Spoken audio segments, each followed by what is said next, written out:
మద్రాస్ పొంగల్ చేసుకుందాం. దానికి ఫస్ట్ మనం ఇలా జీరా అలాగే జీడిపప్పు కొంచెం మిరియాల పౌడర్ లైట్గా ఇలా వేసి వేయించేసుకోవాలి. మిరియాలు కూడా వేసుకోవచ్చు, లేదు ఇలాగా జీరా అలాగే జీడిపప్పు మిరియాల పౌడర్ వేసుకోవచ్చు. తర్వాత జింజర్ సన్నగా తరిగిన జింజర్ వేసి ఆపియాలి. ఇలాగా నేను బ్రౌన్ రైస్తో చేస్తున్నాను. బ్రౌన్ రైస్ అలాగే పెసరపప్పు సాల్ట్ వేసి ఫస్ట్ ఇది బాగా ఒక 10 కూతలు రానివ్వాలి. బాగా బాయిల్ మెత్తగా చేసుకోవాలి. ఇందులో జీరా మనం అన్నీ వేయించిందంతా వేసేసి ఇప్పుడు దీన్ని ఒక 10 కూతలు రానిద్దాం.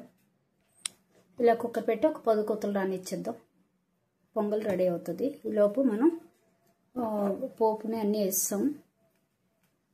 ఇప్పుడు బ్రౌన్ రైస్ పొంగల్ చూద్దాం. చూసారు కదా, పొంగల్ రెడీ అయిపోయింది. బ్రౌన్ రైస్తో చేసిన పొంగల్ అండి. ఇది ఆరోగ్యానికి మంచిది. ఇది బ్రౌన్ రైస్.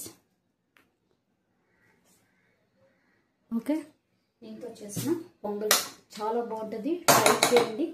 ఇది కాకపోతే కాసేపు ఫస్ట్ 1 గంట నానబెట్టుకోవాలి. రైస్ పెసరపప్పు నానబెట్టుకోవాలి.